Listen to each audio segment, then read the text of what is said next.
గుడ్లవల్లేరు గట్లపై ప్రజల దృష్టిని మరల్చేందుకు ముంబై నటి జత్వాని అంశాన్ని తెరపైకి తెచ్చారని ఆరోపించారు వైసీపీ మాజీ ఎంపీ మార్గాని భరత్. అయితే దీనికి కౌంటర్ ఇచ్చారు TDP MLA Adireddy Vasu. Immediate గా చంద్రబాబు నాయుడు గారు ఇంకో పథకం ఇంకోటి పన్నాగు ఏం చేశాడంటే, ఇంత పెద్ద ఇష్యూ ఇక్కడ జరుగుతూ ఉంటే అక్కడెక్కడి నుంచో బొంబాయి నుంచి ఒక పేటీఎం ఒక ఆర్టిస్ట్ని తీసుకుని వచ్చి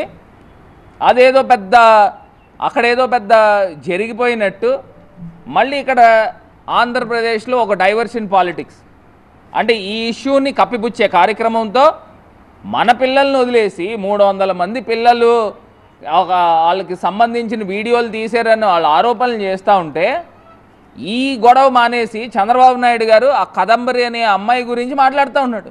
ఎవరో బొంబాయి నటి ఇలాంటి వాళ్ళు చాలామంది ఉంటారు. ఈ బ్లాక్మెయిల్ ధోరణిలో బాంబేలో కుప్పల దెప్పల కింద ఉంటారు. ఈ ముంబై యాక్ట్రెస్ పరువు పోలేదా ఆంధ్రప్రదేశ్ది? దేశం ఆ వైపు చూస్తూ ఉంది, ఆ ఇన్సిడెంట్ వైపు. ఏంటి, ఒక పారిశ్రామికవేత్తని మెప్పించడానికి పోలీస్ వ్యవస్థ సిగ్గుపడాలి. వీళ్ళందరూ ఐపీఎస్ ఆఫీసర్స్ సిగ్గుపడాలి. మీరు ఏదైతే ఉన్నతమైన చదువులు చదివి ఒక రాజకీయ నాయకుని మెప్పించడానికి మీరు చేసిన చేష్టల వలన యావత్ ఆ ఐపీఎస్ వృత్తిలో ఉన్న వాళ్ళందరికీ కూడా ఒక విధమైన మచ్చే. కేవలం ఆనాడు ముఖ్యమంత్రిని మెప్పించడానికి మీరు చేసిన పనులు ఇంత కాదు.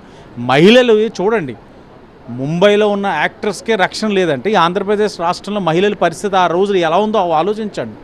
ఎవరైనా నోరు తెరిస్తే వాళ్ళ మీద ఏదో విధంగా కేసులు పెట్టి మహిళల్ని ఇబ్బందులు పెట్టడమే వాళ్ళు చేసింది.